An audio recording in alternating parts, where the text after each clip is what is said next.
10 minutes. So got that all set up. Yay. There goes the bone of the oven. There goes the bone of the oven. How goes the bone of the oven? I was like, what, he's saying something, but I didn't know. He's good. Let's run off a little weed. He's the size of a corn cob right now. He looks massive though. But look at him, look at this. I was like, that's not real.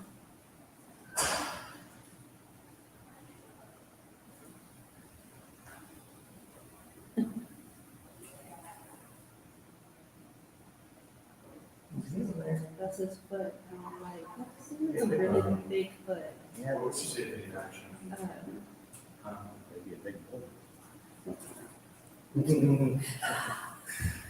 Past his current height. Nervous about that one, you know? He's a basketball player or something. Hmm. So, that's a little fun.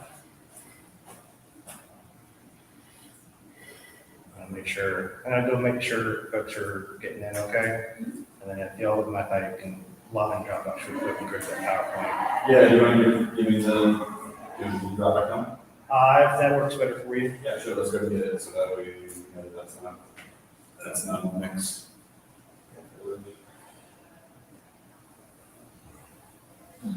Taylor, are you on board? Or an Yes. organizer? Yeah, I'm on social committee. Social committee. What is social committee do? Well, we have a social every month, so we just plan like a fun activity for everybody to do. So like last night, we worked well played Awesome. the board game. Yeah.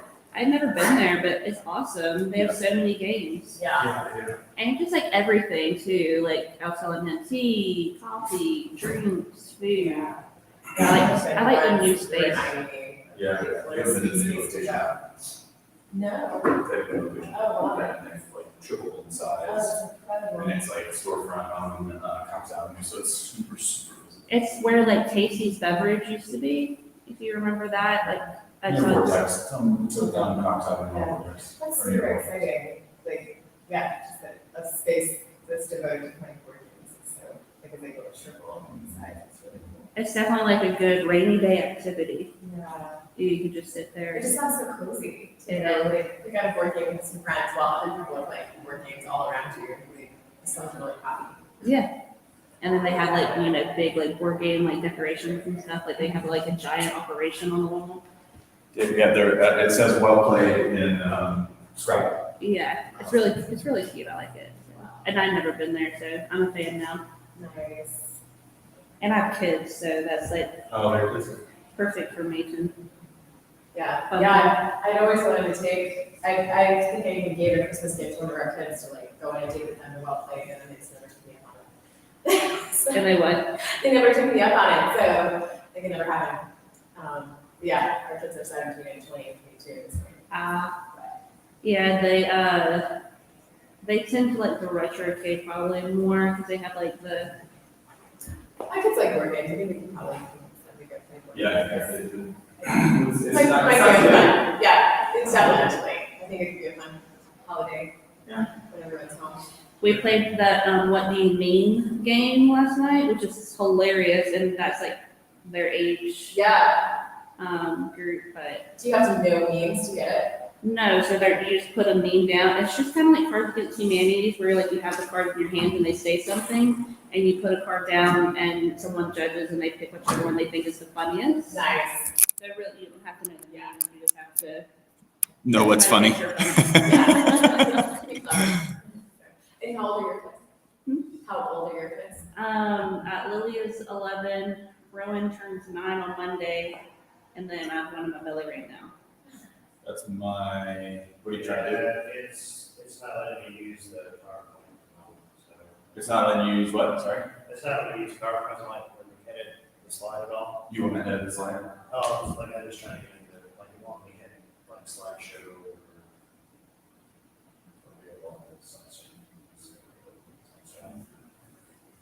Yeah, so, That's working. yeah, I'll just go over the next time versus the slide. Cool. Thank you. What names your first one? I'm sorry? When's your due date? March 1st, 2023. So soon. What's that? I said so soon-ish. Yeah. And then First baby? this is my first biological, yeah, the other two are my little bonus babies. Yeah, so I'm excited. Oh my gosh, that's big. Huh? That's big then. Yeah, That's gonna be huge. I'm excited, but I'm also very nervous, but Yeah. I've had some practice, so. Yeah. Because I've been in their lives for like 5 or 6 years now. Got it, yeah. They were still pretty young, Yeah. not diaper young. So I'm gonna have to figure that one out. Yeah, so you're nervous about parenting, not just the birth. Yeah.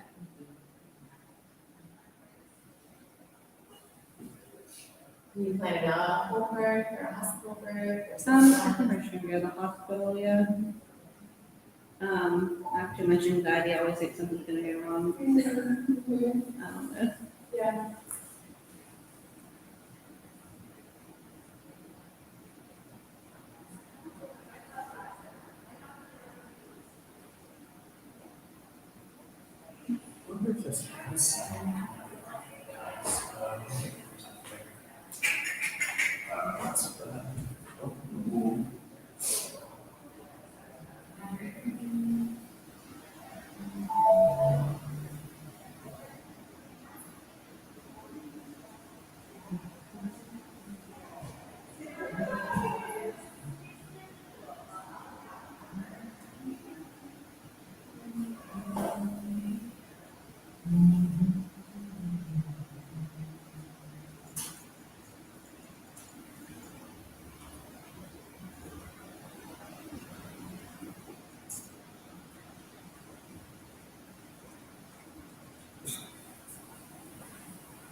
Hey, how's it going?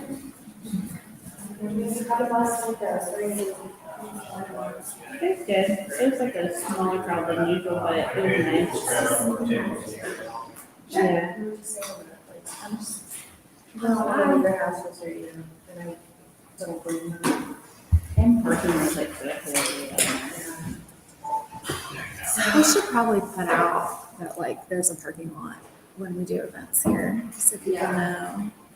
You don't have to find street parking and paper parking and stuff. Are we allowed to have food in here though? We just gotta be careful about problems. Okay. That was the main thing, was just trying to.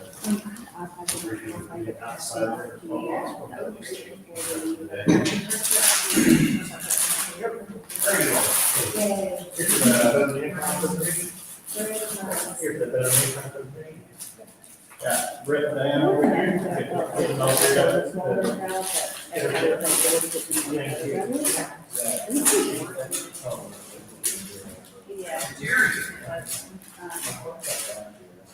Yeah. Other than Chandler, he's replaced his department.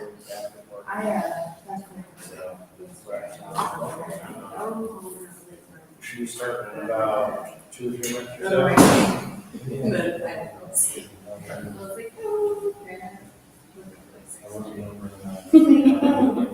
Yeah, I would go after that.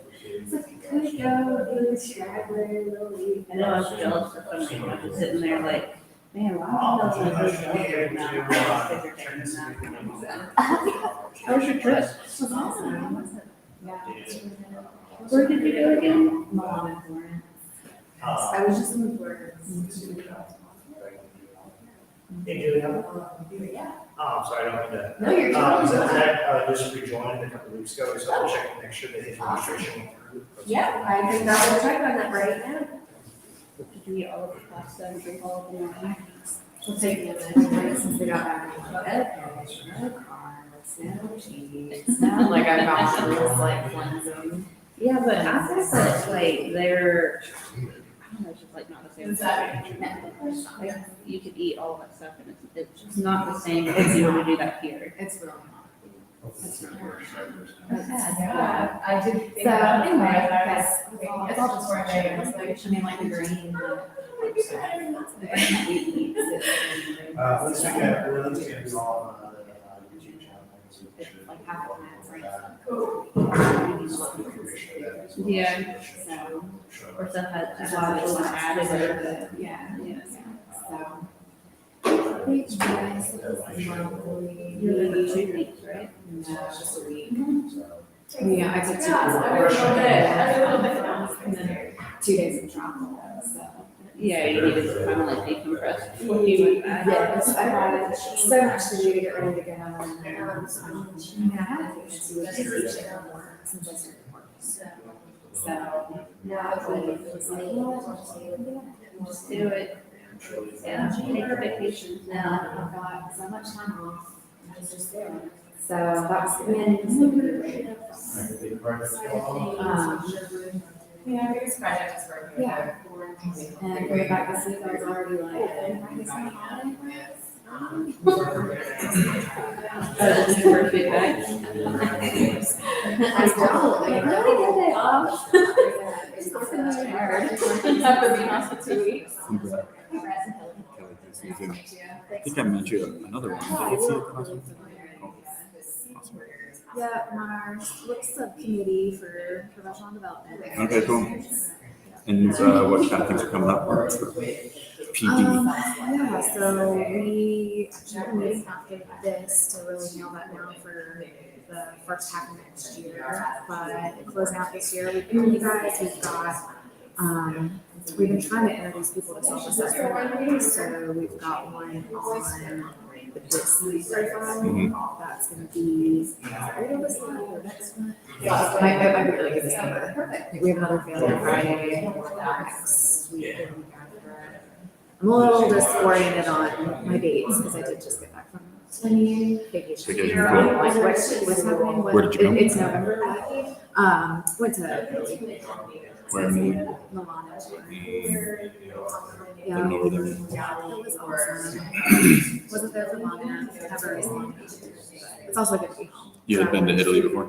I have. I'm not in Milan. I've been to Florence and a bunch of other places in Britain, Tuscany. But my husband is he's an artist and he's a big like art history buff, and so to be able to like see him see the art, That's cool. yeah, That's awesome. that's the thing I was most excited for. And it did not disappoint. That's great. Yeah, and I mean, no matter, I haven't been there in so long, and I think no matter how many times you experience it, it's never every time. No. So, yeah, it was really good. I'm very well rested. It's so hard to get out of bed. Yes, going back to PD in the spring or, first half of next year, we're going to do some financial planning assistance and like public speaking, public communication. How do y'all measure the success of the PD programs that you bring? That's a really great question. I don't know that we have a set like KPI left out. I've been setting it up so on this show. That's probably a goal for the next year. Is, our people, not only are people showing up, because that's a challenge this year, first year back in person from COVID, but also a measurement of our people getting. So we'll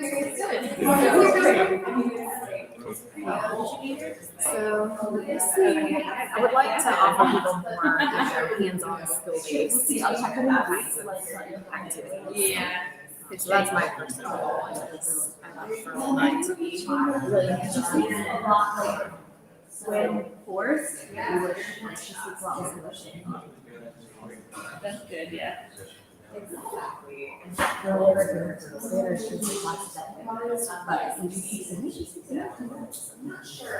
pretty exciting. Hi, thank you for your help. Do you have any updates on your job situation? No? Are you gonna stay or you just don't have any updates? So the position is in the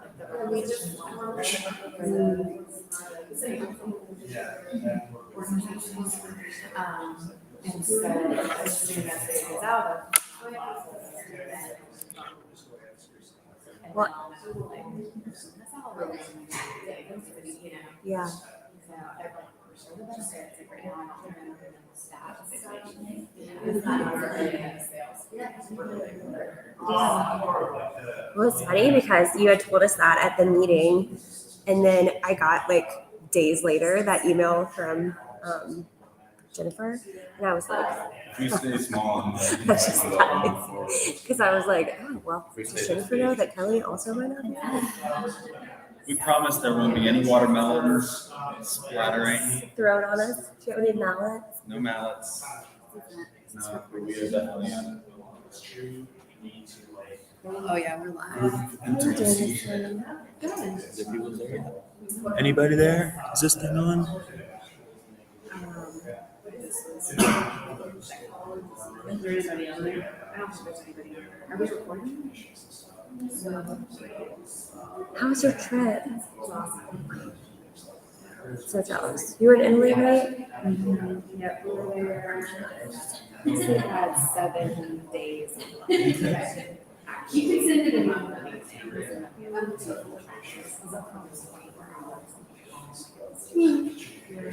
So, and we did 3 daylight savings time. Yeah, that's wild. So my body was just real confused about what's next.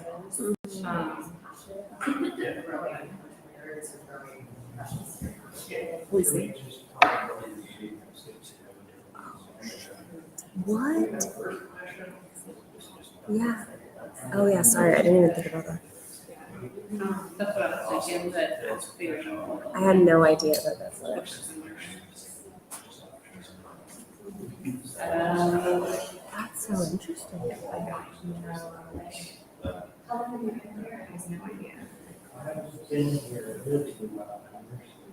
I just feel like at this day and age, I feel like it's pretty we have new clients coming in, like, I guess I'm getting used to this because at my old job, like, no one ever left. It's exciting. It's like a really big deal. Like they like stole from our company or something. Like, Don't say that, rumors, and that's in theory, compact laws to be investigated. Yeah, I remember your comment, they said that, they said that there's a rumor, and Janet mentioned various historians at work, and she's been like calling everybody in, and like interrogating them. It's not multiple things. you know, I'm talking about PBI. Not about, no. The only person that I know of, they let go of like maybe 3 people. I was there within 7 years, 3 people, and one of them was because they stole money, and then they hired them back later. So like that. So, but now in my new role, yeah, because they basically were like that person was a single parent, and they were really struggling for money, and they had to work hard, and they bought a couple things on it basically, and they were like, you should just come to us, we can help you. So they had to Well, that's very nice. That Yeah. they were. yeah, good people. Yeah, Yeah, they're still there. But like, there's just the nonprofit world. There's like a much higher turnover, right? And I'm just getting used to it because I feel like it's like every couple of weeks there's an email of somebody leaving, and I'm like, my little heart can't take it. I'm like, you know, everyone here. I'm not used to people. We're having, I mean, higher education is having a crisis in employment. Which I feel like That's why it's ironic that she. so I really don't.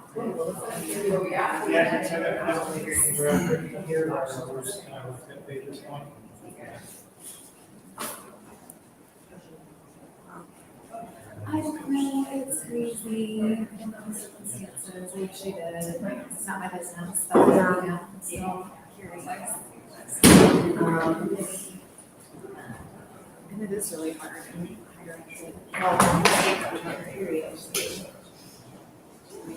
So, Normally we just rely on offers. Yes. It's great. so I guess, thank you all for braving the weather. Evidently that stopped a few folks from coming out today. So thank you all very much for doing that, for exploring the Metaverse with our wonderful team here, the unicorns with Diana and Brett. Definitely make sure you get with such a close neighborhood we got here. Let's make sure we get to know each other well and experience this all together. And the hope with this was to try to explore things with people and technology, and to work on trying to build that as a content series for the professional development side, so that we will succeed in having things where we grow in self-awareness, where we grow in professional skills, where we learn about opportunities in technology, how we can apply it to our workplace, whether now or in the future, and wonderful resources to be able to do so. Or if you fear different issues with one of our friends or peers, we can be like, hey, if you're looking to do this, here's a great resource and how you can interact with it. But also, keep in mind, we got Kayla's community services event on the 19th, right? Lucy. Yeah, we got that over Highlands, so we got. It's a joint venture with. So come and see Lucy outside the 19th to help pack for Highlands. We've also got we got Failure Friday coming up next Friday. Over at the Asheville Chamber. So if you were able to make this one, please come out to that one. Don't have to be a member to come to it. And if you're watching online and maybe just couldn't make it here, please do think about signing up for the Discovery event that Brett and Diane will be putting up on the 17th. As And well. December 1st. Yeah, on the First 1st. two. So love to have you kind of explore it even further and see what the applications could be for you, whether it's just becoming a creator or using it in your workplace. Also want to make sure we thank our annual sponsors. We've got over here with the Chamber formally. Thank you, Juliana, for letting us exist and use Chamber resources for different things. Western Carolina, I think we got Kelly, 3, 5 members from there over at Western Carolina. So looking forward to. Yeah. Wow. So we're definitely looking forward to y'all being able to come out to some future events. We also have Fast Signs that's made signs for us before. Let's Be Dental has been supporting us for a number of years. We've also got Amplified Media, Capital Play, Park National Bank and Fit Cookie that have been supporting us for a while. So just want to kind of give you all an update on some of those different future events. Also, we've got the December 2nd disc profile, so you can throw your self-awareness and be watching the YPA page for other conventional events. But now, for the wonderful listeners, Live in the Unicorn, we got Brett and Dan over here. Hey, y'all. Thanks, Kate. Good. Good morning. So we are really small group this morning, so let's just start out by, I would love to hear everybody's name and like if you're representing, a business today or you're self-employed or whatever to say briefly, like what your job is or your role in the world right now. We'll start with whoever's ready and we'll go around the room. My name is Gabe and I work over at Asheville Stone Guard Road. I'm part of a automotive group that's got just over 1,000 employees through 8 different stores. Okay. So definitely trying to make sure I pay attention to different ways, especially since one of my things I have up with is training. So any way that I can find to make training more effective, onboarding more effective, at least gives me a tool of resources that I can throw up to higher ups and things like that to make sure that they think of opportunities they have to make that more effective. Sweet. Yeah. If we sell more cars, we make a better difference in the community and also build the company and grow on.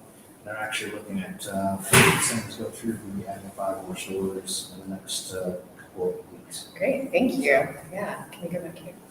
Yeah, my name is Zach Rockwell. I have been doing YPA for about 10 years. And I have been a therapist at the BNDR. I run a company, it's Rock Therapy. Thank you, Zach. Great. I'm Juliana Walker. I'm a content specialist with the Asheville area Chamber of Commerce. I just say Asheville Chamber of Commerce. Because sometimes I like to say the full form. Yeah. Asheville area Chamber of Commerce. Yeah. And yeah, I'm just here supporting YPA. I'm the Chamber liaison for the program. So, trying to make it to as many events as I can and support where I can. Awesome. Thank you. Great. My name is Kayla. I'm a financial consultant with Western and Southern. And yeah, I'm excited. I'm kind of interested in the whole Metaverse thing and what it is really. So I'm excited to hear what you have to say today. Thanks, Kayla. My name's Lucy, and I work at Mana Food Bank, and I'm the agency relations manager for Buncombe County. Excellent. Yeah. Great. My name is Kelly McIntyre. I am a member of YPA and also our Western Carolina University kind of liaison, bridging the knowledge expertise at the university with YPA and professional development. I get a couple more years to qualify for YPA, so I'm enjoying it while I can. And then hopefully we'll still continue in a liaison capacity. So I work for the state government, and I'm also like the oldest older millennial that ever existed on the planet. So this is all very new to me. What's the metaverse? What are you talking about? Like it could be a completely different language to me. So between working for one of the slowest kind of moving, least innovative agencies out there, which is state government. That I am also just not super savvy on stuff. So it will all be very eye-opening for me. So thank you for being here. Awesome. Hi, I'm Brittany McCullough. I work for a commercial real estate firm. We're small, we're called Carlin Company. There's about 8 of us, it's female owned. And I'm a licensed broker, but I do more behind the scenes work, like all the administrative and marketing, contract to close, all that fun stuff. So Super. Excited to learn more. Great. Well, thank you all for being here. We're going to give you a little bit of introduction and background to who Better Than Unicorns is. And we're going to get you actually in some VR experiences. You're going to get to watch one of you at least today have a virtual reality experience right in front of you all. And we're also, because this is so intimate, we really welcome your questions, your engagement. Like this isn't just us directing at you. We really welcome this to just be like, hey, I got this burning question. Can I ask it right now? So we welcome that. So Better Than Unicorns, we founded the company in 2017 in May, no, 2018. May 1st. Yeah, 2018. 2017. 2017. He's better with dates than I am, so. Including our wedding anniversary. He won't stick around with us long. We'll hear that story too. So anyway, we are married. We founded this company in May 1st, 2017. And we got our background working for Outward Bound. That's where we met back in 1997. And so when Brett started the company, and it was really more of, he's a technologist and a futurist. I was running a community garden in Black Mountain at the time. So which you may have heard of, the Dr. John Wilson Community Garden.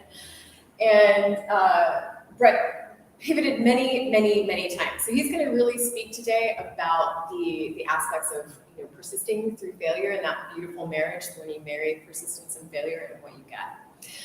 And at some point along our journey, we had coffee with a coach, a mentor, who literally found me in the community garden and said, I think I have something for you. Just a guy walking his dog. And I said, I think you have something for my husband. And we had coffee, and he said to us, you all should be doing team building with virtual reality. And we took his advice, and we took our skills and develop them in the Metaverse to offer companies team building, especially remote companies, but we also work with companies in person. Just before the pandemic, our last client was the procurement team from Coca-Cola, and 6 of them from everywhere from Bogota to Hong Kong to France to Atlanta and London came together and did team building in person while they were meeting together. And use that to think about, like, what are our communication strategies? What are all the ways that are actually, perhaps our fail points, our challenge points, and how can we leverage those? And also, how can we leverage our strengths as a team and improve upon those things? They were an interesting group too. They brought one of their clients that was in Charlotte, met them up here for a meeting. They actually all came together for the procurement of a few plastics visits to plastics plants. And so they were looking for that. And so they brought one of their clients in the room, which is pretty, I've never had that yet with another client, but it was so cool because when we looked at strengths and weaknesses and what they had there, they recognized, like they all pointed out that, our client has one thing that we don't have. And it was pretty insightful. Yeah. So any questions at that point based on what anything I said? Curiosities. Great. So, numbers. So I shared this slide with you. 147 and 805. 147 is the number of times the Wright brothers attempted to build an airplane before they got one to fly for 7 seconds. 805 is the number of times that Thomas Edison attempted to create a filament for a light bulb before it actually worked. So when you're in the startup business, having these numbers is pretty inspiring, and also, sometimes daunting, but mostly inspiring for two people like ourselves who are very persistent, if nothing else. And so it really helps us to keep getting up every day and thinking about what are we going to try today? How are we going to take the skills, the assets that we have, not just within ourselves, but within our community. We're very, very much focused on assets and collaborative opportunities, that it's not just about us that's going to make it at the end of the day.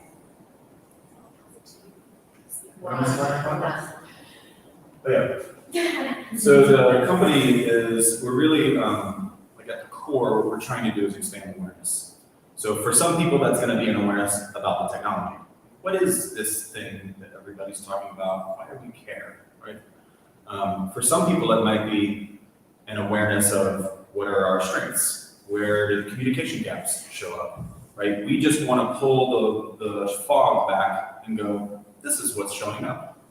Not that it's right or wrong. In fact, we want to have more of a scout mindset when we look at the information that we get when we find out something new, especially when we're in a situation where we're in a first-time experience, we've never done it before, or we're failing. We're attempting to achieve something, we're not succeeding. That can be very vulnerable, that can be very uncomfortable. It's easy to then say, I quit, right? What if they quit at 146? Somebody else would have learned to fly or whatever. We would have had some other story to tell than the Wright brothers. So that's what we're here to do. And we do that through designing and delivering fantastic virtual reality experiences. We've actually removed virtual reality from our...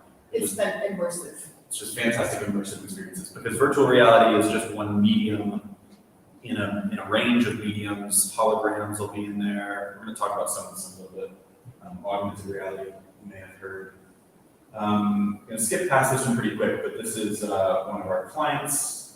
This is the leadership team. We actually worked with them last year in October for the first time.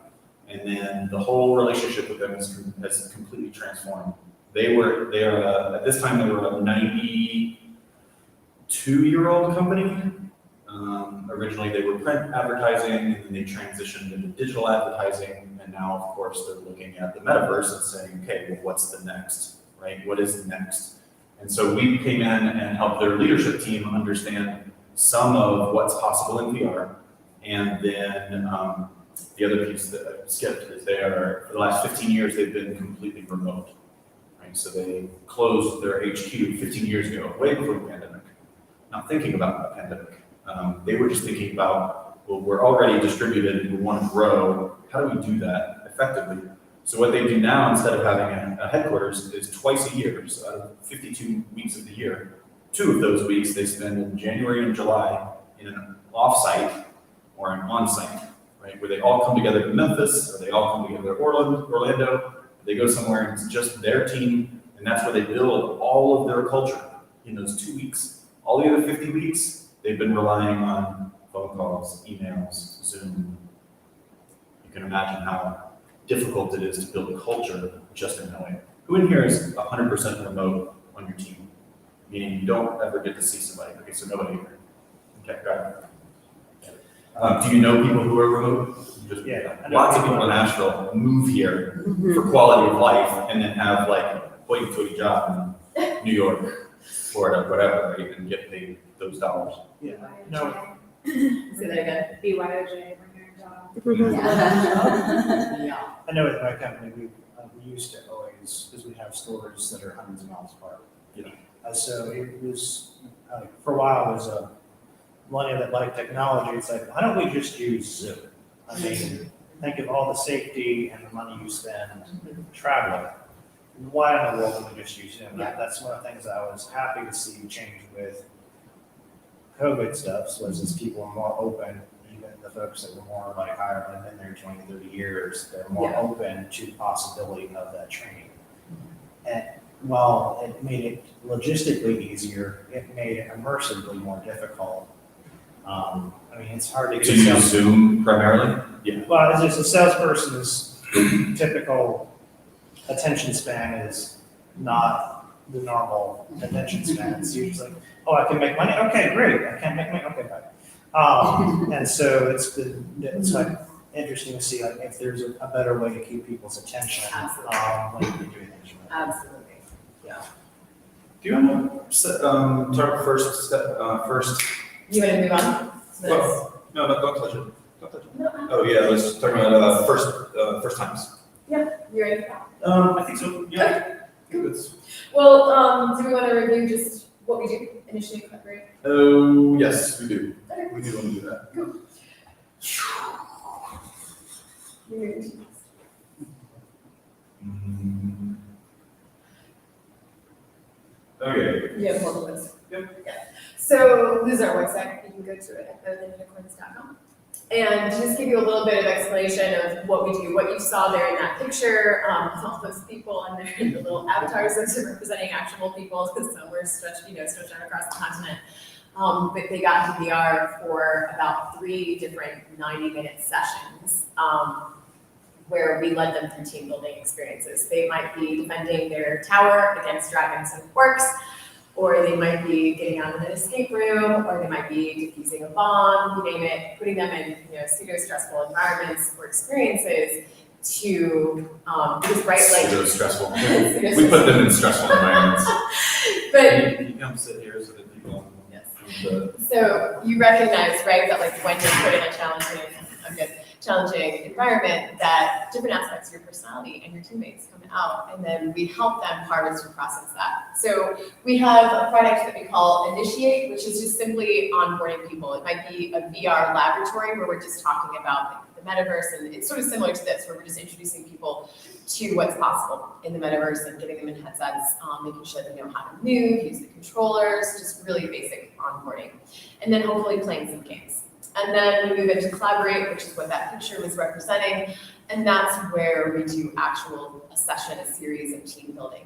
And then finally, we move into our product that we call Integrate, and it's where we become a fractional VR department in your company. And so like Goodway Group, for example, moved from team building to then hiring us to host their summit virtually. We had 200 people in headsets in virtual reality for their annual summit, because Omicron moved through last January, and so they had to postpone their summit, and then they just had to put it in VR. And so they're now looking at doing summit opportunities when there's a pandemic. They have the opportunity to move that summit into virtual reality. But we're really focusing on, you know what, you want to keep building your culture, and building your culture happens in person. But we can help you strengthen that culture in between the sessions, in between the summits, by getting into virtual reality. And so we work with a group of champions. There's 15 people in this company of 500 folks that self-selected to champion VR at the company and really help that hurdle of adoption and really help people start to make that shift from VR as a game to VR as a tool. And you might be playing games, but you're also going to be productive and connecting and building company culture. that sense of play that we had one person who was in our Initiate, her first touch, it was really her second touch in the VR, but she came in, at the end of, we were debriefing, and she goes, I still feel like I'm playing a game. I just feel like I'm in here playing. And that state is actually a really important state for failure, right? It's an important state to recognize that I am a child playing. Sometimes we play games of imagination where there is no goal, there's no win.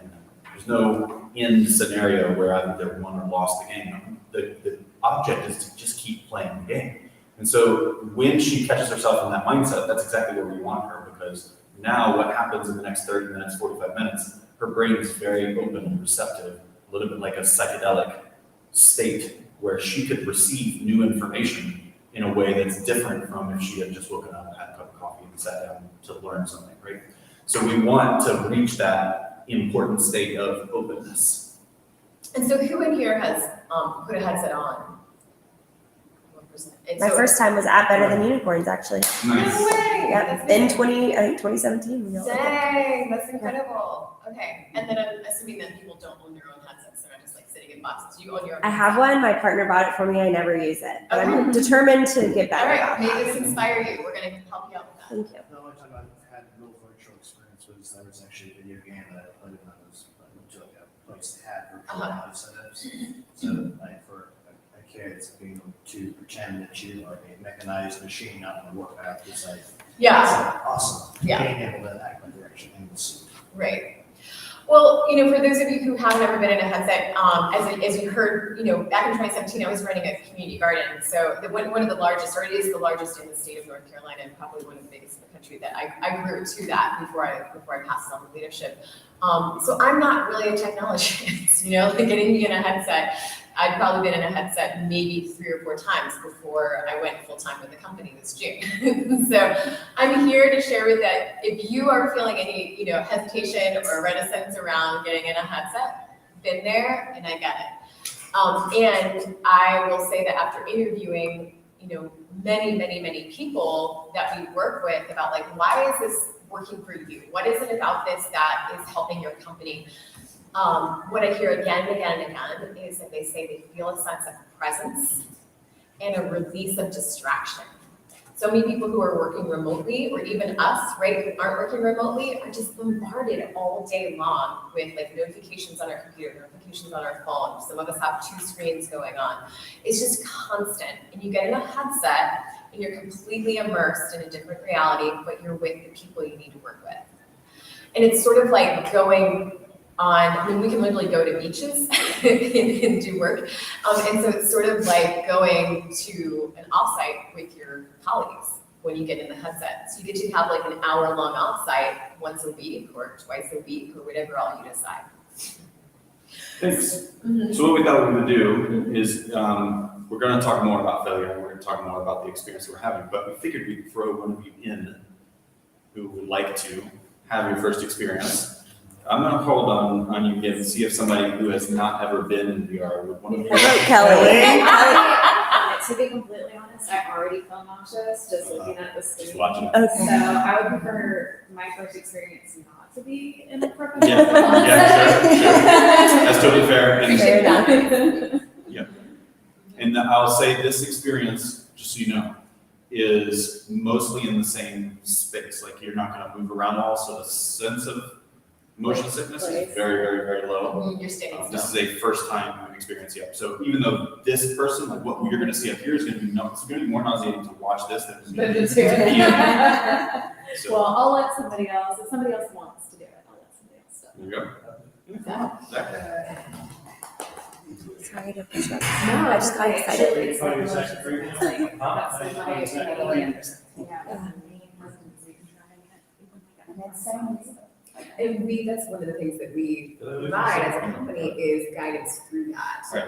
And then if So you put your right hand like through there. with that guidance, we give you Middle finger is things you can do, trigger. like train your feet, postures you can do, movements you can do, like we've got a Middle whole finger to the right, and then a package of things to to shoot. suggest. If you have some. Because it is real. Like, in fact, I've shot myself now. Like, I can sit still and move myself around like really fast in VR. It's like, Step like forward, 6 step months one, ago, step that forward. like would have left me so sad.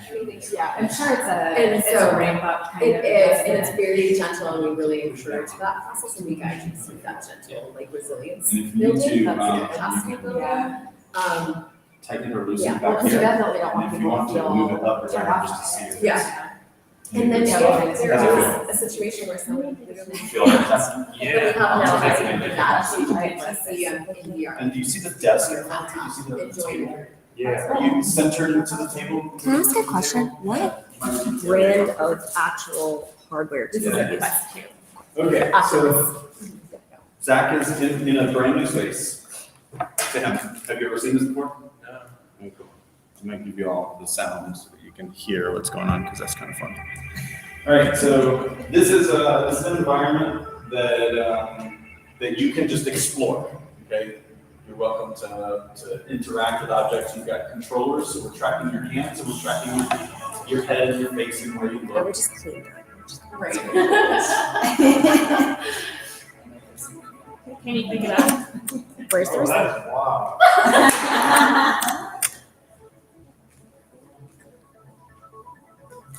Can he pick things up while he's?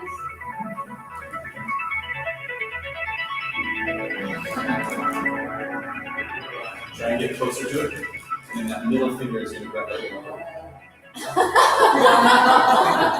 How's it taste? This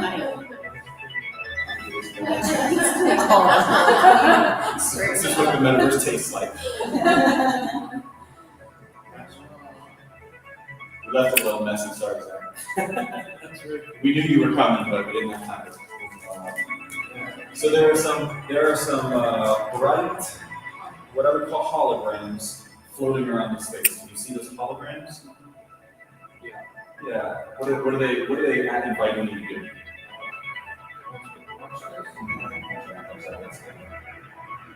Yeah. Perfect. Yeah. All right, and this is coming closes.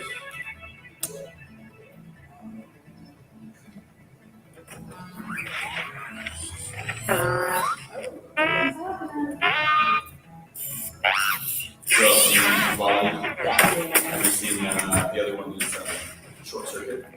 That was from the 80s. Short Circuit has a character that's a little bit like a big Wally, like a human-sized Wally. Oh my gosh. This character is like a futuristic Wally.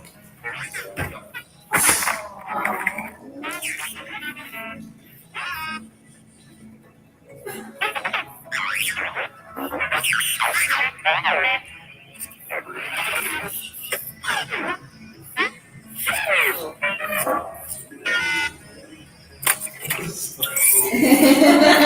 is beyond what I thought. I'm so glad I walked in.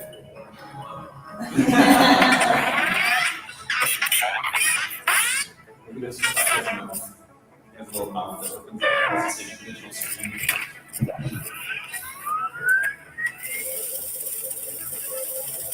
So anybody recognize what this might be? 3D printer. Yeah. It's of course a futuristic 3D printer in a holographic universe, but it's demonstrating another aspect of spatial computing. Remember we talked about immersive experiences. 3D printing is an immersive experience. Oh. Can you eat it?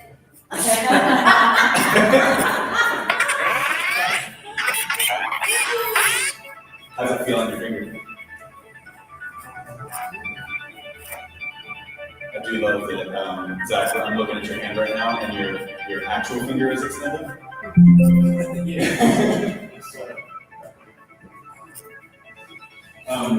So as you go through, there's like some of the theme today is failure. And this is the kind of game there's a little bit of like fantasy. There's not really a fail scenario.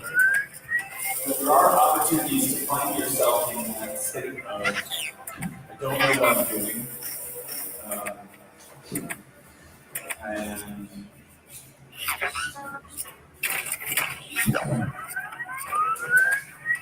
I don't know why he started looking around.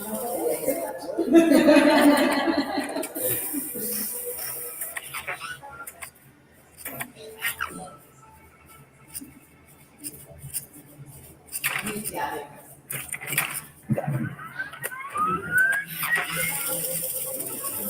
I think it's hilarious that we're in such a futuristic space right now, but those just remind me of old floppy disks. Yeah. We're in the car. yeah. Yeah, as you can tell, also we have we carry our equipment in these old 60s. Yeah, I like that. It's called an anachronism. So really love these kinds of cool toys. Yeah, exactly. You see the little Floppy disks are making a comeback to the next generation, just in this Yeah. era. You see the snow? The digital snow.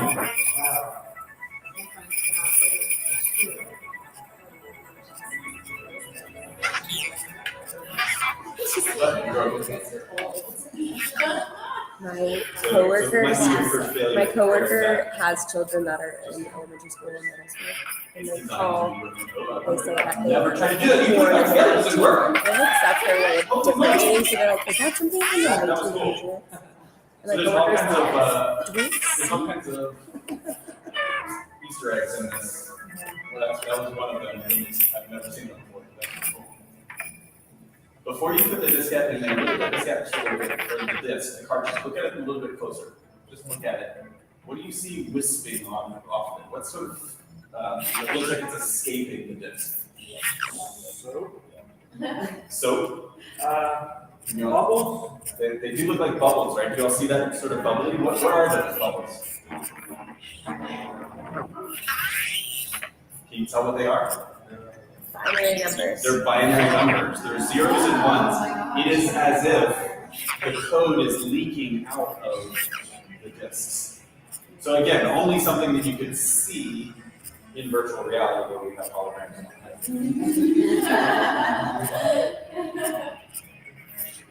So as that continues, this experience was actually developed in 2015 by Oculus, before Oculus was Facebook, Meta, whatever you want to call it. And it was to demonstrate what was possible in virtual reality. So we work with a lot of marketing teams.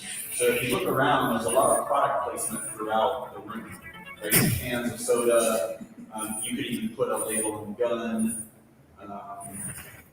These satellite microwave tower drums could be labeled. There's all kinds of things in this kind of environment. And because the environment is immersive, Zach's really listening to us less and paying attention to us less. That world is like completely immersive.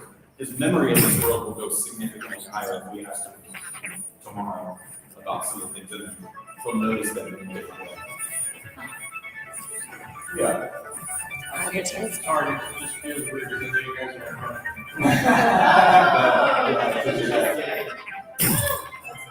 That's thoughtful of you.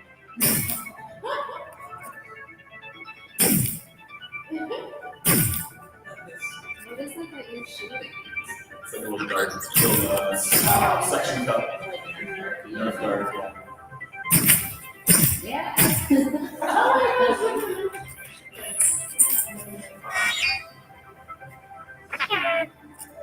Right, grab that one that's got a cube on it. That's got a cube. Yeah, the big one, blue. Yeah. So this is a pretty interesting experience that you're about to see. Tell me if anybody recognizes what this object is.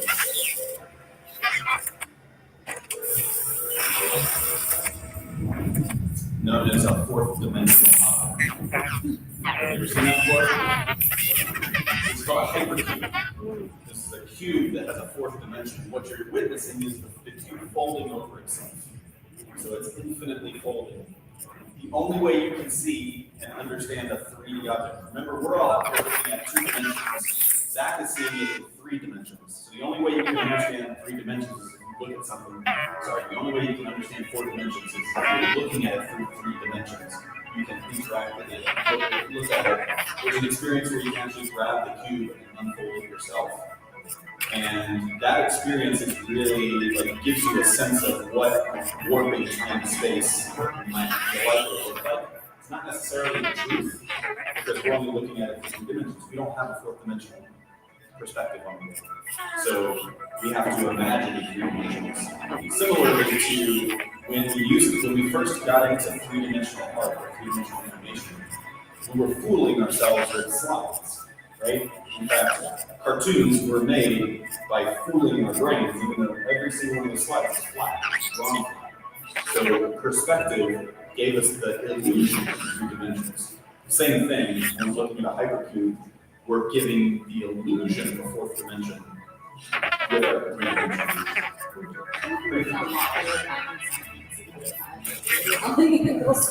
Yeah, that's actually one of science especially. There was a really great study done in China. This was in 2017 or so, where they took half the class, it was an astrophysics class. Now, astrophysics, what's the laboratory look like for astrophysics? It doesn't exist, right? There is no laboratory for astrophysics. It's all theoretical. All they do in class is talk about theory, and then they try to prove them with math, and then they talk about theory, and they try to prove them with math. It's all on paper. It's all in your brain. So what they do is they take half the class, They taught the same curriculum, but half the class had VR, half the class just was learning the same curriculum. So they were learning the same lessons, but the half class that had VR was able to sandbox the experience. They could actually say, oh, what if I take this mass and collide them? This happens, this happens, this happens. And then of course, the person who produced, right, the people that did VR out-tested every single person that learned in the didactic format. So think about microbiology, right? Again, very theoretical. We can measure it, we can do laboratory tests. What if we could actually explode it into as big as a molecule and then really understand this? So I really love the possible. Right now, Zach is just plugging in the last cartridge, and you can see that everything is glitching up a little bit.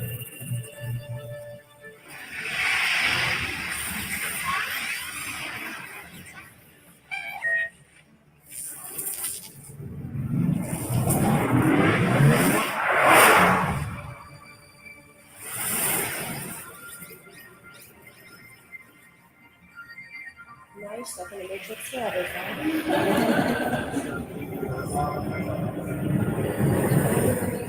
There you go. You have completed the exercise. Welcome back.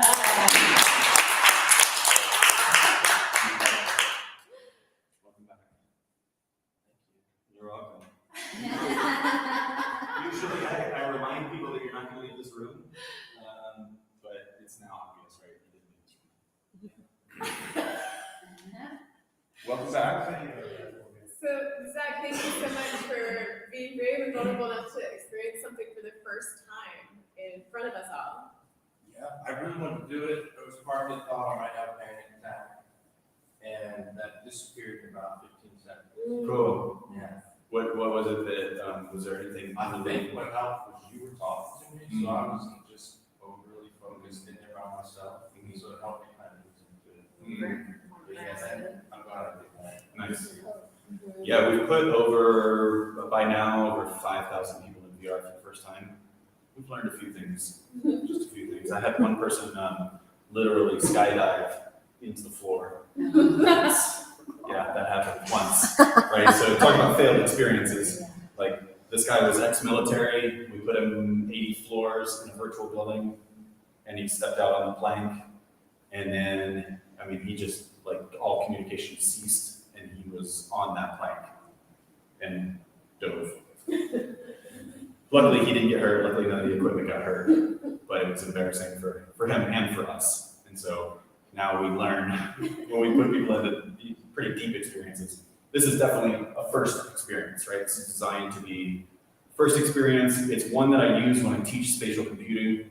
Spatial computing is kind of the overall, like, this is pancake computing or flat computing, flat screen computing, or what people call portal computing, where you're looking at the internet through a portal. But it is literally like being in a submarine, going through the ocean of the internet, and all you can see is through the portal. That's all you get. But when you go into VR, you put on the suit, the scuba diving suit, and you go swim in the internet. The computer is all around you, right? That's what you just experienced. And I love that you said, based on, I thought I might have a panic attack. Like, can we relate to can we all think of something that was the first time? And how we feel in our bodies when we're about to approach that first time.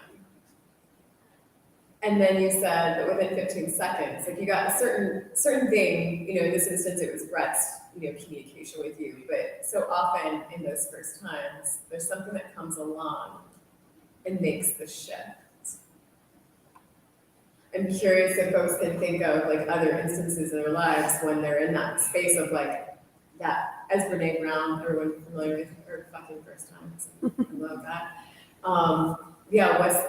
What are some of those things that for you caused that shift between like that moment of, oh my gosh, I'm gonna have a panic attack during this first time, and then you said, I'm so glad I did it. I mean, Especially with all the news Yeah. right now, like that's so new. Yeah. I'm like now. Yeah. I see now. Mm-hmm. That's what I was curious about going into. Yeah. What do you see now? I see now as, I don't think it's a waste of money. I think it's just some people don't understand it or being, Yeah. Yes, Thanks. yes, yeah. And so, yeah, public speaking is another one that gets us all, right? What tools or supports have you all found that help you get over that? By the way, when we do public speaking in VR, we remind people that they, how people say, just imagine that the crowd is naked, right? Which I think is a terrible idea. I would be horrified if you were all naked right now.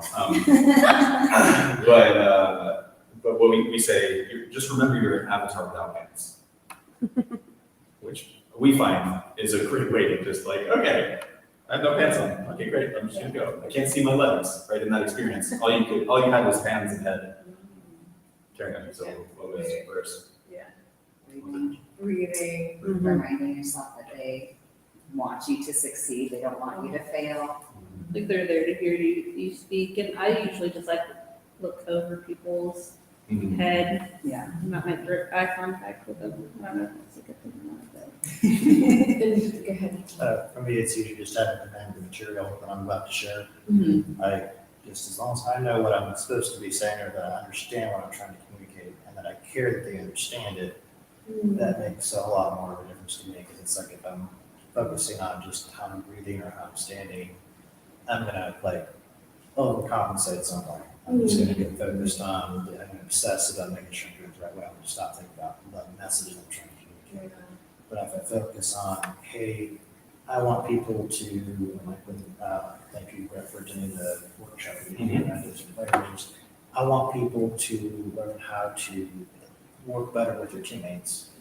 And so then any fear of shoot, I'm gonna screw up and how I'm sharing it all. At least they're doing better, hopefully, than they did before they came in the room. Yeah. And so if I can focus on achieving that message, then it's. I love the similarity of both of yours, Brittany's and yours, Gabe, of yours coming from a place of they're here because they care, and you're saying I care. You know, needing them to know. I think it's similar to what you're saying too. It's they're here to hear me. You're here to hear us present. We're going to do our best we can. So here's something that we developed during our team building. These are achievement cards. I'll pass them around, but I want to point out that one of our achievement cards is called failing fast. Right? And so this is the sort of the psychology of a gamer is step into the game, fail as quickly as you can. Why does a gamer want to fail? It teaches you what not to do. It tells you exactly, those little characters with the shells, the turtles, right? They'll kill me if I run into them. Okay, don't do that. What happens if I land on them? Oh, okay, they turn into shells and then I can kick them. Okay, cool, right? You all know the game I'm talking about. And what's absent in play is our judgment and shame around failure, right? We're just getting information. And so in virtual reality, we have this amazing opportunity to, in that neuroplastic state that we often have when we're in gaming, to learn very quickly with each other. So we want to reflect back. Zach was just in here. We all got to witness what Zach was doing. We're going to do a kind of a mini debrief for what we call a harvest, right? And this is where the experience that you have is important, but remember, we're experiential educators. So the way we do experiential education is we give some context and then we throw you into the experience. And you have whatever experience you have, and then on the other side, we help you harvest the goods, the stuff you want to keep, the things you want to process and turn into food so that you can digest it. It becomes a part of who you are now. And you don't need to continue to experience the uncomfortable first time. You don't need to experience the failure. Maybe you do experience it. It depends on really how you're designed. I love putting myself in failing situations. In fact, if somebody said, who wants to try something the first time? I'm like the first one, right? In fact, when I was a Rotary Foreign Exchange student, they said, where do you want to go? I said, Italy. I said, Sweden. I said, Brazil. They said, well, we're already sending someone to Italy and Brazil, and we don't go to Sweden. Would you like to go to Hungary for the first time? You'll be the first student from Texas to go to Hungary. It's heck yeah, I want to. So I lived in Budapest for a year. Totally transformed my world. So this is a harvesting process. This is sort of borrowed from a system that Diana uses called technology of participation. The WA stands for what actually happened. So the way we would typically do this is get words from everybody, but we'll take some popcorn. what is a fact that you witnessed while Zach was up doing this thing? I'm gonna use this moment though to apologize that I do have to leave. But it's such a small group. Usually I'll just like speak out, and I have to take her with me too. Thanks for So letting us know. sorry. Thank you. But thank you so Everyone else much, needs and to I be good. enjoyed the experience too. Good luck with Thanks, all. ladies. We'll follow up. You're game. So what's a fact? Name a fact. Could be anything. You shot a rocket? He shot a rocket. No? Shot a gun. Shot a gun. He didn't shoot at you all. Didn't Which was he? also an interesting thing. I have a similar My relationship. dad and my dad don't put a gun in it. Yeah. Like first gun safety. So I really appreciate you doing that because VR is currently seen as primarily a gaming platform. And games are very violent, lots of guns, lots of first-person shooter. And of course, in VR, first-person shooter makes a lot of sense because you are the first person in the game. So I really appreciate that you paused because I don't prefer the games that have guns. And so then at gut level, we want to just acknowledge like what was the emotional experience? You know, what made you laugh in this instance? Or what Is gut an acronym or literally just your gut? Just your gut. Yeah. Yeah. The why is what actually happened. Just make sure. I didn't get that one. We all got like distracted when the rocket started. Yeah. So we're like, you're in the middle of sharing something awesome and like, shh. Yeah. What's Yeah. happening? Absolutely. Absolutely. Zach, was there anything that delighted you or surprised you? Yeah, I was thinking as you're talking, when I hit that first button and it moved, I was like, oh. Like, this is already cool, but am I going to be able to interact? And it had like a little, it just clicked. It was, You like felt it. and that was pretty cool. And then just having the butterfly, like I was thinking like all these uses as like if I'm an old man in a nursing home, like that would just bring me happiness if I could just see the deer walk by or something like that, you know. And that was cool. You know, it's that's a kind of a sidebar. The sidebar is nobody knows about this application, First Contact. Like, I don't know why it's not used everywhere. It's still the best program to put somebody in for the first time. And it's a solo experience, so that's also nice. And if somebody's here with you, it's even nicer. But like I said, we talk about it. I'll have classes do it and redo it and redo it. Those wisps that I pointed out, everybody misses them. But they're there and they're funny and they're interesting. It's like, oh, why is that leaking? I have no idea why the developers did that. It is totally an Easter egg. Well, And they there's- even said like there was something, all the times you've done it, there was something that you never Yeah, saw. you fixed the noisemaker. I was like, oh my gosh, I didn't know you could fix it. I knew you could break it because I break everything. But I didn't. So that's the gut, right? Is how do we feel about it? And sometimes, especially when we're in a failure experience, what actually happened? We scored less points than the other team. That's the fact. How do I feel about it? I feel terrible. We lost, right? That's totally okay. I feel great about how we played here. I feel great about how we played here. I don't like that the score doesn't match how I feel, right? So that's gut. So what is where we start to make meaning. And this one's slippery because we tend to debrief starting with meaning making. We want to make meaning quickly. We want to jump in and start interpreting what happened. I do that all the time in our relationship. I will say something, I'll immediately make meaning out of it before I go, okay, what did she actually say? Okay, I'm feeling this way about what you said.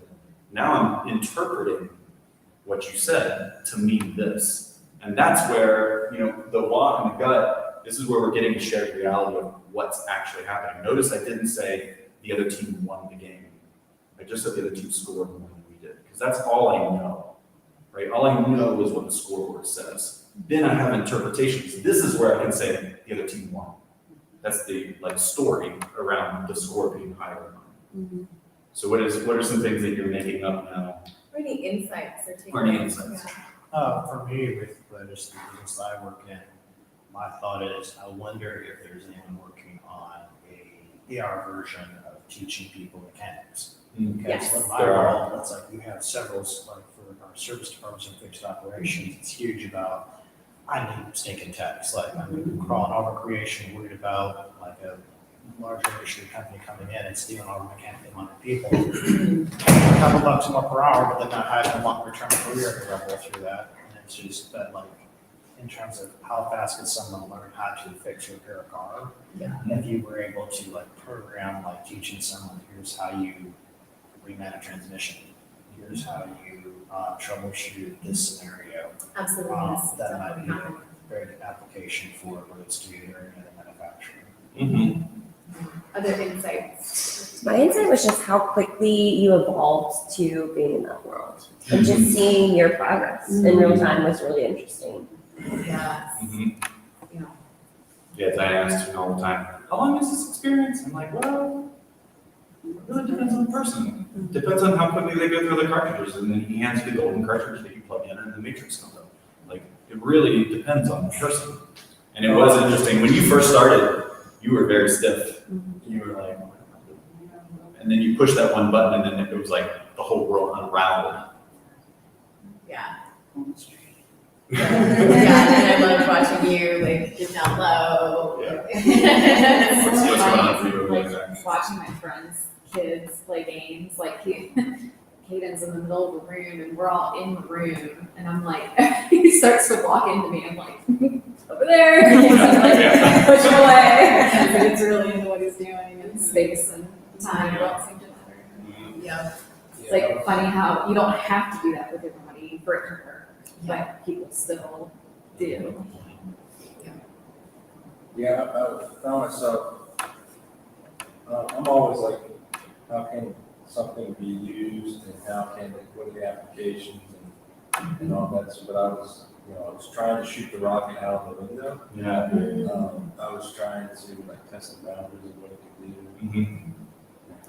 I recognized, I saw a little blue circle around my feet, so I didn't want to step outside of that.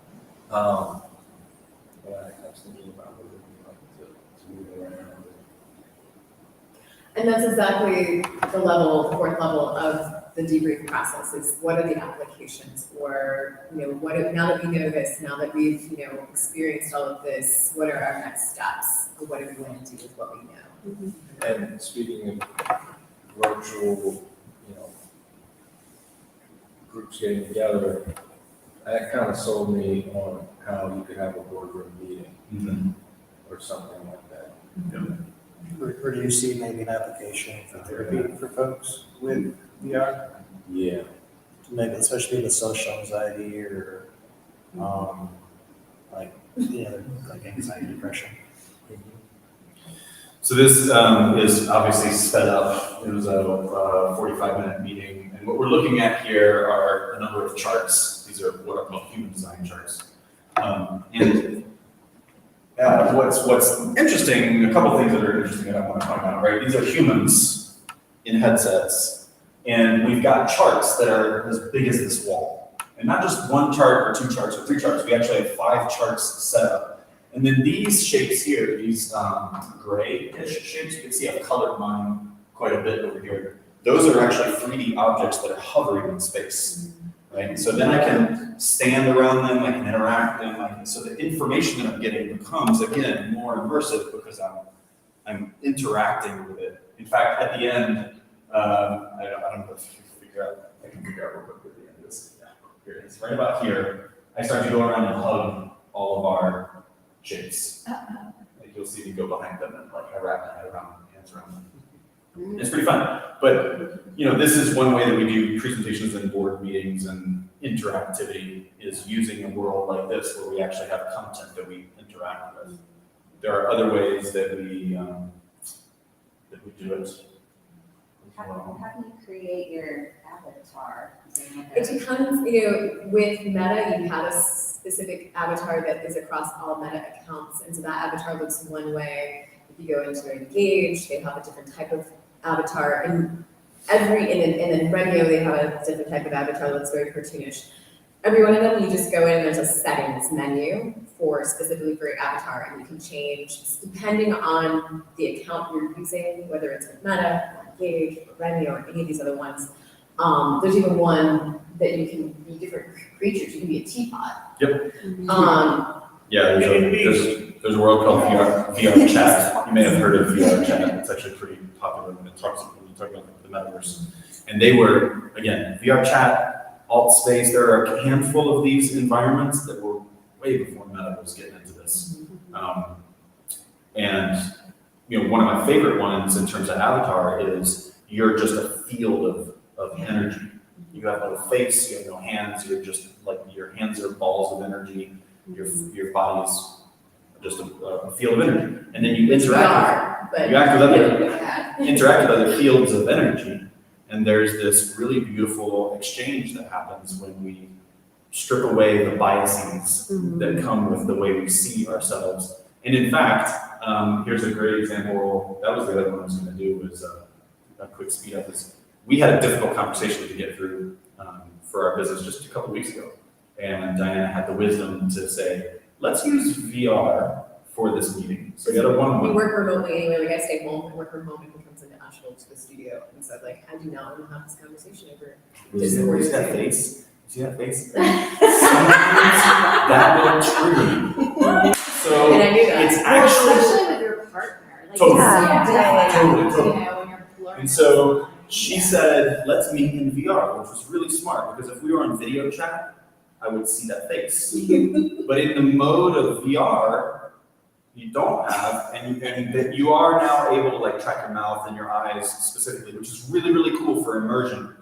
But if you're having a difficult conversation, sometimes it can be better to just see a static face and just have a conversation that is devoid of any interpretive moments. Because we interpret a lot based off the muscles in our faces. And Like, it's often we're like trained to do that. That's also interesting too when you think about like neurodivergence and how, the communication you might have with various neurodivergent people and how that reading of body language can help or hinder. And Absolutely. And I got that insight from working with this group of VR champions, because we meet with them for 45 minutes and we run these kinds of conversations like we just done and sort of just showed you with them 45 minutes a week. Yeah, sorry. You just said 45 minutes. And Yeah, 45 minutes a week. And after like the first session, I said, what was different about the conversation we just had today versus what you would have had in Zoom? And one of the biggest things that came across was like, it bothered me that I couldn't see people's facial expressions. And so then the next week we played around with like, okay, how can we express emotion in VR? So we played around with that. And now 3 months later, one of those VR champions recently said, I actually am finding it beneficial for certain conversations that I can't see the facial expressions, or even really, he didn't even say for certain conversations. He said, I'm noticing that I'm listening more deeply because I don't see facial expressions. And so I find myself leaning in and paying attention more than if the facial expressions were there. And he shared that the day before we needed to have this meeting. And I was like, let's try this. Like, let's experiment with this. And it was incredibly successful. I think one of my now what's is thinking about, like, I'm not in HR, but if I were and I was in a hiring position, the EDI lens of creating a more equitable, just from a visual, obviously not with the equipment and everything that goes into having to have this in order to work, but just the access part, but just once you're in it, being able to have conversations, like you're saying, in a really non-biased kind of. Yeah. Notice our skin color. Everyone. You with see the our same skin colors? avatar and the Purple, same like voice. Green. Yeah. Screen, everybody, Mhm. you were interviewing everyone, and all that was really left was like the content. Yeah. Mm-hmm. We were talking with a bank recently, and they were exploring like now what in their instance, and they were thinking like, wow, what if your client, or in this case member, because they were a federal credit union, what if your member could come in to a virtual reality space for banking consultation and coaching and support or mentoring, and they could choose what avatar, right? Because the difference of like Choose what avatar their teller would be. their teller would be, right? But can you imagine if you are a Black woman and you have to go talk to a white man to get your banking or financial support? What if you could choose like a Care Bear with a green money sign? It could be like how different, because there is this Prometheus effect that when you are either engaging with someone who looks a certain way, or you can change your avatar to look a certain way, studies will show like you will, if you're wearing a lab coat, you'll test higher on tests. Like for an example, You all have heard of the Prometheus effect, right? Yeah. So it's usually when you are wearing some kind of shape that you then, for the next 30, 40 minutes, an hour later, you will believe more about that you are that character. Your smartness, your attractiveness, your abilities, whatever. Yeah, the one that I think is most remarkable is when you play a character that you believe is attractive, then you go into a room where you are interested in dating, you're more likely to take bigger risks and talk to a person that's beyond what you would have done before. Really, really fascinating It's stuff. the power stance concept a Yeah. little bit, right? Yeah. Well, the whole like Power argument dynamics. for, if you are working from home, get up, get Yeah. dressed, get, you know. On your work suit. That's the other thing that we haven't talked about with VR Champions, that is one of the benefits of VR, is there's zero distractions. There's no Slack pings, there's no email, you didn't mention that. Well, one of our VR champions can't wear a headset. So has an issue, I think had surgery on his face and motion sickness. And so he can do it all on his laptop. But what he does, which is so smart, is he shuts off all his browsers and he treats it like he's in a headset. So instead, so that mindset is really important because he wants to be equal with everyone else in terms of their experience and their immersion. And it's been really, really exciting.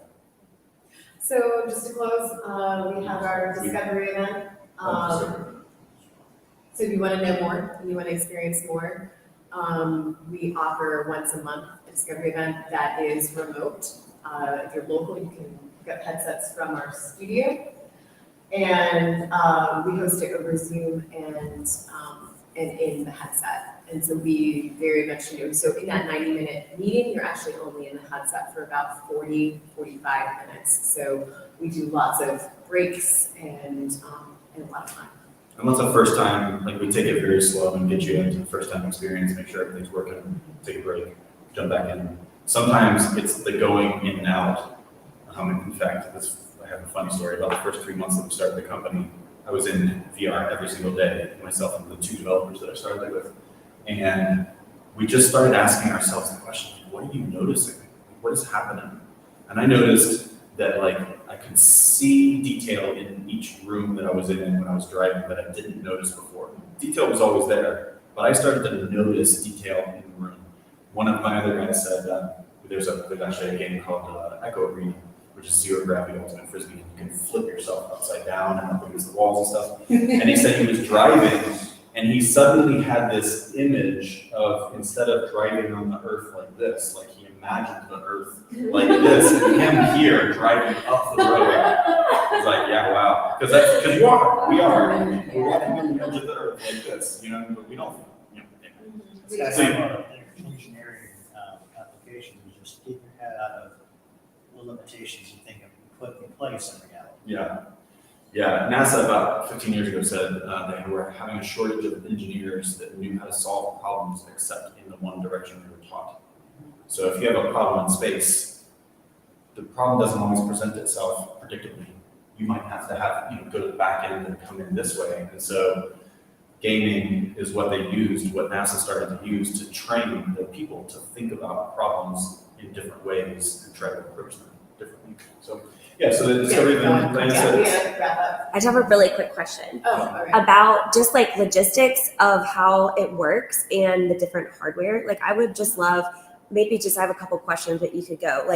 Can you, is in my mind, the metaverse is you're just plugging into different, almost like if it's a Zoom, like somebody's created a room and you're going in that room and you have to have access, but you can go in.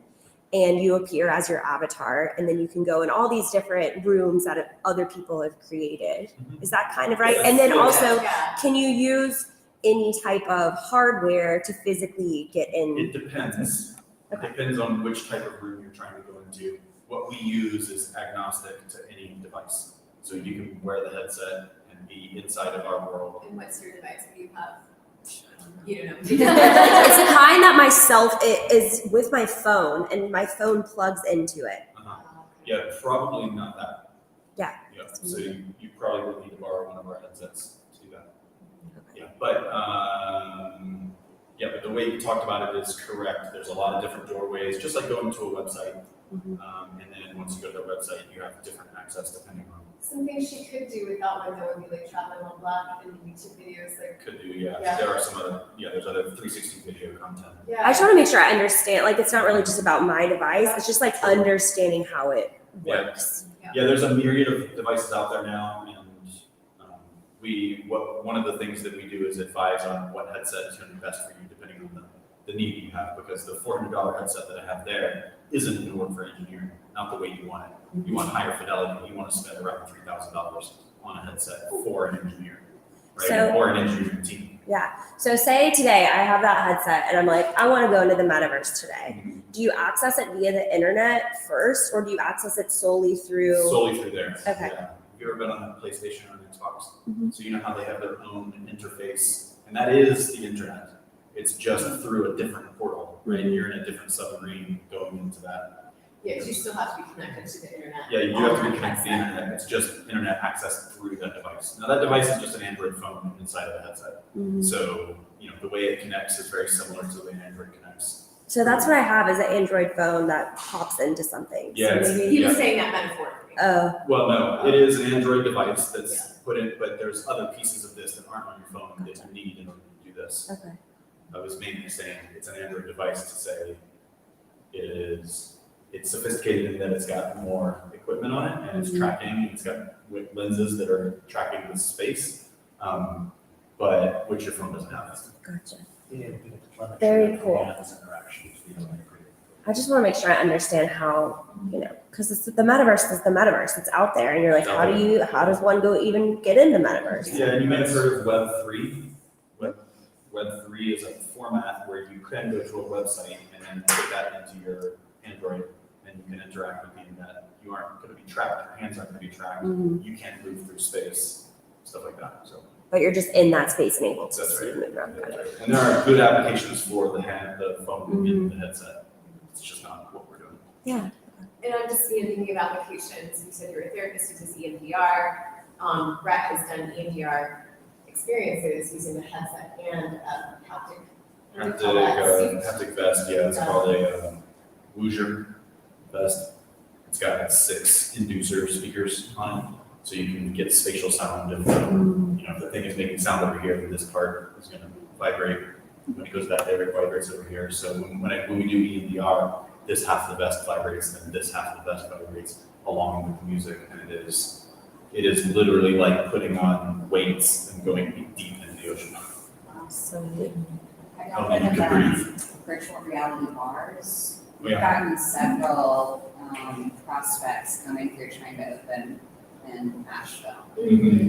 Nothing's, been signed with us or anything, but I was just curious. like Because when I arcade? heard about that, I was like, why would I guess in a bar like by yourself? But I guess it's a new thing. And also, why would coming. you want to drink in the NPR? Yeah, I'm interested to see because I'm like, we'll need a full business plan for, the landlord to even move forward with that, but. I could see like a well played, like you go in and then to play games, but the drinking, to go drink and do VR, it's a little bit different, but room. well, We we do did have what you said plans. about that access, like the availability for people to spend the money on the equipment. I could see it used to be when you would go to a gaming arcade or whatever. It's all about the experience. I can see that argument, taking out not thinking of bar as a bar where you can drink, but bar. We We call think of it it as an arcade. Well, we call it an arena because really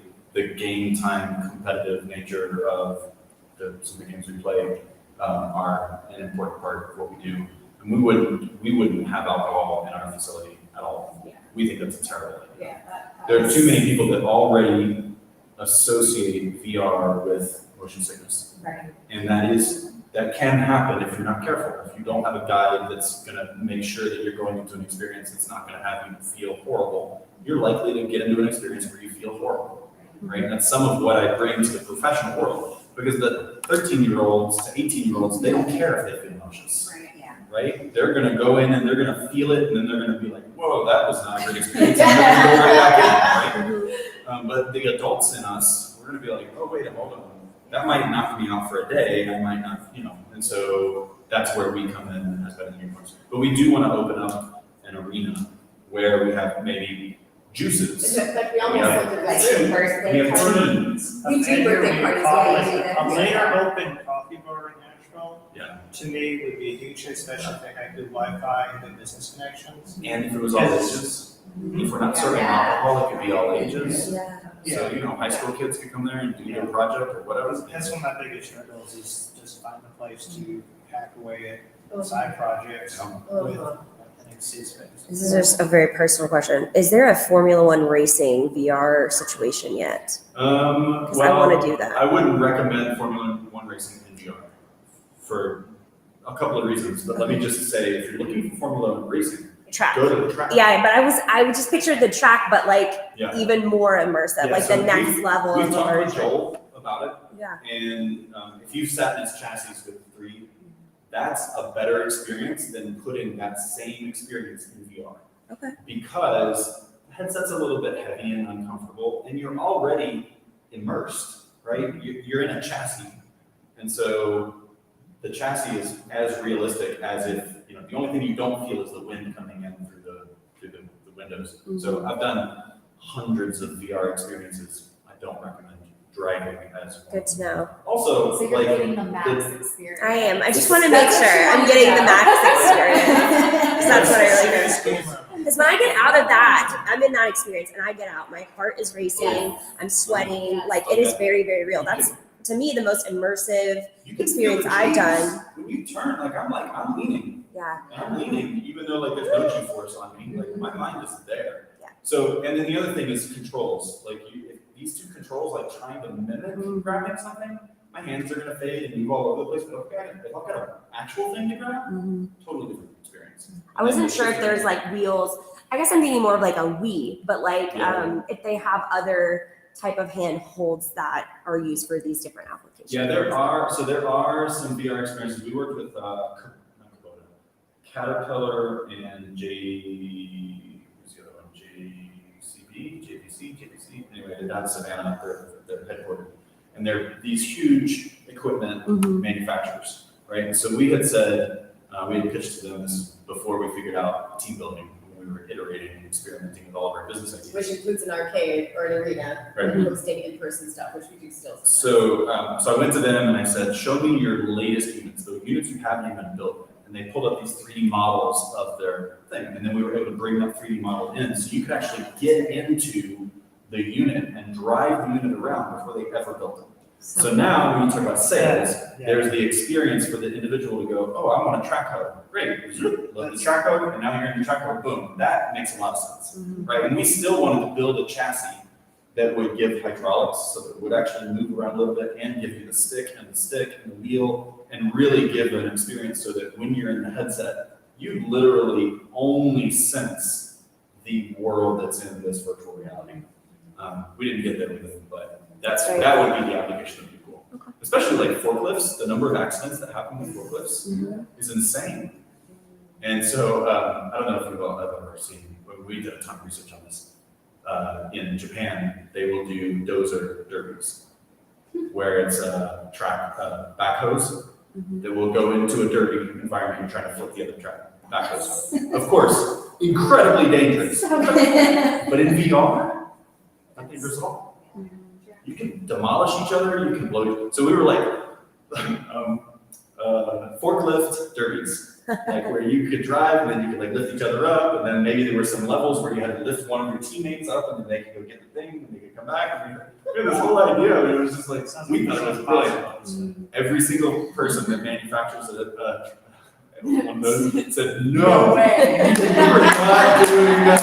And we were so excited about it. We were we have to release this but we wanted their brands in the game. And so it was okay, nobody's gonna do the brand on this. Anyway, thank you all. Thank you so much. Listening. We hope that you do come to our discovery event. They're free, just a reminder. And you all mentioned you do remote companies in Asheville, people who work remotely. Please spread the word and send them the invite. If you all can send an invite to one person. I would love to do this with my team, Atlanta, as a trainee. I think they would love it. Nice. Yeah, that'd be super exciting. And we have 4 suitcases like this, so when we go off-site, we bring our 4 suitcases, and we have all the headsets, and we show up in your space, and we get everybody set up, and then we leave. What's usually like the biggest group of people in person that you would It prefer to depends on work what with? we're doing. Okay. So ran into 200 that were all remote. Yeah. But like if you were to come to Man a Food Bank, like what's your ideal yeah. size like of people? Ideal size in terms of like really quality, like if you're really wanting to work with your team, I would love to have a team of 10. you Okay. know? Yeah, I usually say 9, Yeah, because it's easy to do 3 and 3. yeah. But we've Okay. done, Eastman Kodak came through and we did 40 for them, and then we just hired additional facilitators and we broke them into teams of 10, and then we brought them back in for, a big conversation with all 40 people. But we really, the first thing we'll do is understand what are your objectives? What have you measured up till now? What have you done historically? What is this team gonna expect? And then we craft the experience out of that conversation. And we are highly customized. So yeah, that kind of thing is. Well, thank you all so much. Here's We got some great videos that we all sharing, so I'm gonna try to, since if you don't mind sharing those. Thank you. Tell people about all the, what you're doing. the first game I ever played was the one where you're slingshotting and trying to knock down the boxes that are on like a tower. I don't know if Yeah, you remember that. that's called the lab, and it's a fantastic It experience. was really fun. Do you remember the announcer? I don't remember that part of it. Yeah, so you're a worker, and your Yes. job is to destroy everything. And- Yeah. And all the little characters talk to you in different voices. It's hilarious. It was a really great game. Yeah, the lab is awesome. Yeah. Well, thank you both. Yeah, Gotta head out. good to meet you. Bye, game. Did you guys enjoy, young gentlemen? We've employed many young gentlemen